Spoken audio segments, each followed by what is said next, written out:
Existe um padrão que se repete. Você jura que dessa vez vai ser diferente, mas termina exatamente no mesmo lugar. Apaixonado por alguém que te machuca, te ignora ou te faz sentir pequeno. Carl Jung tinha uma explicação perturbadora para isso. Você não escolhe quem ama. Uma parte de você, escondida nas sombras da sua mente, escolhe por você. E até que você a encare, continuará repetindo a mesma história com rostos diferentes. Toda vez que você se apaixona, você acredita que está fazendo uma escolha livre. Você olha para aquela pessoa e pensa: foi o jeito dela rir, foi o olhar, foi a forma como ela me tratou naquele primeiro encontro. Mas Jung diria que você está enganado. Segundo ele, grande parte da atração amorosa não nasce da razão, nasce do inconsciente, e o inconsciente tem uma memória muito mais longa e muito mais teimosa do que a sua mente consciente gostaria de admitir. Jung chamava de anima, a imagem interna que um homem carrega do feminino, e de animus a imagem interna que uma mulher carrega do masculino. Essas imagens não são inventadas do nada. Elas são construídas desde a infância, moldadas pelas primeiras figuras que te amaram ou que deveriam ter te amado e falharam. Sua mãe, seu pai, a forma como eles se relacionavam, o que eles davam e o que eles negavam, tudo isso vira um molde. E esse molde, sem que você perceba, passa a decidir por quem você vai se apaixonar pelo resto da vida. É por isso que tantas pessoas se veem atraídas, seguidamente, pelo mesmo tipo de parceiro problemático. Não é falta de sorte. Não é o destino brincando com você. É o inconsciente reconhecendo um padrão familiar e correndo em direção a ele, porque o familiar, mesmo quando dói, parece mais seguro do que o desconhecido. Você não se apaixona pela pessoa certa. Você se apaixona pela pessoa que confirma aquilo que você já espera do amor, mesmo que essa expectativa tenha sido formada pela dor. Existe um conceito junguiano essencial para entender isso: a sombra. A sombra é tudo aquilo que você rejeitou de si mesmo, tudo o que aprendeu a esconder porque em algum momento foi ensinado que aquela parte sua não era aceitável. A carência, a raiva, a necessidade de ser cuidado, o medo do abandono. Você empurra essas partes para dentro, para longe da luz da consciência. Mas elas não desaparecem. Elas ficam esperando, e uma das formas mais comuns delas se manifestarem é através da projeção. Projeção, para Jung, é quando você enxerga no outro algo que na verdade pertence a você. Se você tem uma ferida de abandono que nunca foi curada, você vai, sem perceber, ser atraído por pessoas que reativam exatamente essa ferida. Você vai chamar isso de paixão, de química, de conexão intensa. Mas muitas vezes é apenas o seu inconsciente reencenando um trauma antigo, na esperança de finalmente resolver aquilo que ficou em aberto lá atrás. Pense na primeira vez que você amou alguém e não foi correspondido da forma que precisava. Pode ter sido um pai ausente, uma mãe que só demonstrava afeto em certas condições, alguém que ia e vinha, que era imprevisível. Essa experiência ficou registrada em você não como uma lembrança consciente, mas como uma expectativa emocional. E o inconsciente, de forma quase cruel, vai buscar recriar essa mesma dinâmica na vida adulta, porque existe uma parte primitiva da psique que acredita que, se conseguir fazer essa pessoa parecida te amar dessa vez, vai finalmente curar a ferida original. É por isso que o alívio nunca chega, porque você não está tentando resolver o presente. Você está tentando reescrever o passado através de alguém que nem sabe que está representando esse papel. E enquanto essa dinâmica continuar sendo inconsciente, ela vai continuar se repetindo, com nomes diferentes, cidades diferentes, mas com o mesmo roteiro emocional. Freud já havia notado algo parecido e chamou isso de compulsão à repetição. Jung foi além. Para ele, não se trata apenas de repetir um trauma por repetir, mas de uma tentativa desesperada da psique de alcançar a totalidade, de integrar aquilo que ficou fragmentado. O problema é que, sem consciência, essa tentativa quase sempre fracassa. Você recria o cenário, mas recria também o desfecho. A pessoa distante continua distante. A pessoa instável continua instável. e você sai de cada relação com a mesma sensação de vazio com que entrou, só que um pouco mais cansado, um pouco mais desconfiado de que o amor para você é sinônimo de sofrimento. Existe ainda outro fator que Jung explorava e que raramente é discutido: os complexos. Um complexo é como um núcleo emocional carregado, formado em torno de uma experiência marcante, geralmente da infância, que continua ativo no inconsciente mesmo décadas depois. Quando algo no presente toca esse complexo, mesmo que de leve, ele é ativado inteiro com toda a carga emocional da experiência original. É por isso que certas pessoas conseguem, em poucos dias ou até horas, gerar em você uma intensidade emocional desproporcional. Não é o novo relacionamento que é intenso, é o complexo antigo sendo reativado, disfarçado de paixão à primeira vista. Pense em alguém que sempre se apaixona por parceiros emocionalmente indisponíveis. Na infância, talvez essa pessoa tenha aprendido que o amor precisa ser conquistado, que a atenção do outro é escassa e só vem depois de muito esforço. Esse aprendizado vira um complexo. E na vida adulta, o inconsciente vai literalmente ignorar pessoas disponíveis e afetuosas, porque elas não ativam o complexo, não parecem familiares, não parecem amor de verdade. Só a pessoa distante, a que precisa ser conquistada, consegue gerar aquela sensação intensa que foi confundida a vida inteira com paixão. Existe um detalhe importante que Jung fazia questão de destacar. O inconsciente não distingue passado de presente.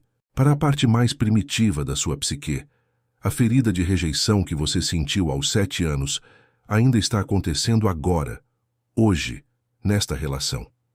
É por isso que uma simples demora para responder uma mensagem pode disparar uma ansiedade desproporcional, uma sensação de pânico que não faz sentido para a situação real.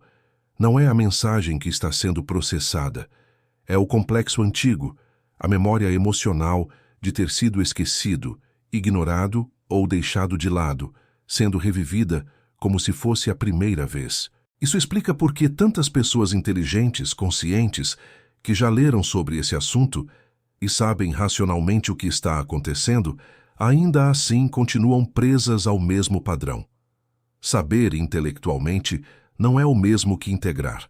Jung insistia que o inconsciente só perde poder quando é verdadeiramente confrontado, sentido, vivido de forma consciente, não apenas compreendido como conceito. Você pode entender perfeitamente a teoria da sombra e, ainda assim, continuar sendo governado por ela, porque entender e sentir são processos completamente diferentes dentro da psique. Há também um aspecto social que potencializa esse ciclo. Vivemos em uma cultura que romantiza a intensidade e desconfia da estabilidade. Alguém que te trata bem, que é presente e previsível, é frequentemente descrito como sem graça. Já alguém que oscila entre o calor e a distância, que gera insegurança, é descrito como misterioso ou desafiador. Essa é exatamente a lógica do complexo se disfarçando de gosto pessoal. O que você chama de tédio, muitas vezes, é apenas a ausência de sofrimento familiar. E o que você chama de química, muitas vezes, é apenas o seu sistema nervoso reconhecendo um padrão de dor que ele já conhece bem. Jung propunha que o caminho para sair desse ciclo passa por 3 movimentos. O primeiro é a observação sem julgamento. Perceber o padrão se repetindo, sem se culpar por isso, apenas reconhecendo os fatos. O segundo é a investigação da origem. Perguntar de onde vem essa necessidade, essa expectativa, esse tipo específico de dor que parece familiar. O terceiro, o mais difícil, é a escolha consciente no momento exato em que o padrão está prestes a se repetir, o instante em que você sente a atração antiga surgindo e, pela primeira vez, escolhe não seguir o piloto automático. Isso não elimina a dor de uma vez, e Jung nunca prometeu curas rápidas. O processo de individuação para ele era uma jornada contínua, muitas vezes desconfortável, de reconciliação com as próprias partes rejeitadas. Mas cada vez que você reconhece o padrão em vez de simplesmente vivê-lo de forma automática, uma pequena fração de poder retorna para você. E é assim, aos poucos, que a pessoa errada deixa de parecer inevitável. Há um outro conceito junguiano que ajuda a entender por que esse padrão é tão difícil de romper sozinho. A persona. A persona é a máscara social que você aprende a usar desde cedo, a versão de si mesmo que apresenta ao mundo para ser aceito. O problema é que quanto mais rígida a sua persona, mais distante você fica das suas próprias necessidades reais. Muitas pessoas escolhem parceiros que reforçam a persona, não quem enxerga o que está por trás dela. Você se apaixona por quem elogia a máscara e não por quem tem coragem de perguntar o que existe embaixo dela. E isso é confortável no começo, porque não exige exposição. Mas é exatamente por isso que, com o tempo, a relação começa a parecer vazia, mesmo quando, de fora, parece perfeita. Jung também falava sobre o casamento como um espaço de projeção mútua, algo que vale para qualquer relação amorosa séria. No início, cada pessoa projeta no outro sua imagem idealizada de completude, aquilo que Jung chamava de sísigia, a união simbólica entre os opostos internos. É por isso que o começo de uma paixão costuma ser tão intenso, quase como uma sensação de finalmente ter encontrado a outra metade. Mas essa sensação não dura, porque nenhuma pessoa real consegue sustentar, por muito tempo, uma projeção idealizada. Em algum momento, a pessoa real aparece com falhas, limitações e humanidade, e é exatamente nesse momento que muita gente se desilude e vai embora, em busca de uma nova pessoa para projetar a mesma fantasia de novo. Esse ciclo de idealizar, decepcionar-se e recomeçar com outra pessoa pode se repetir a vida inteira, se a projeção nunca for reconhecida como projeção. A pessoa que você amou intensamente nos primeiros meses e a pessoa real que ficou depois de um ano quase nunca são a mesma. A diferença não está necessariamente em quem ela é. A diferença está em quanto da sua própria sombra e da sua própria ânima ou ânimos você estava enxergando nela, sem perceber que era um reflexo seu. Há também uma dimensão arquetípica nesse processo. Jung descrevia arquétipos como padrões universais da psique humana, presentes em mitos, contos de fadas e religiões de culturas completamente diferentes ao redor do mundo. Um dos mais recorrentes no campo amoroso é o arquétipo do resgatador e do ferido, ou da ferida e do curador. Muita gente se apaixona repetidamente pela fantasia de salvar alguém ou de ser salva por alguém. Esse arquétipo é sedutor porque dá um propósito quase heróico ao sofrimento, mas raramente sustenta uma relação saudável, porque coloca as duas pessoas em papéis fixos, o cuidador exausto e o cuidado que nunca melhora o suficiente, e nenhum dos dois realmente cresce dentro dessa dinâmica. Reconhecer esse arquétipo em ação é um dos passos mais libertadores do trabalho junguiano. Perguntar a si mesmo se você está atraído pela pessoa ou pela missão de consertá-la, se você está sendo amado ou está sendo usado como suporte emocional permanente, disfarçado de amor incondicional. Essas perguntas são desconfortáveis, mas são exatamente o tipo de confronto que Jung considerava necessário para sair do piloto automático do inconsciente.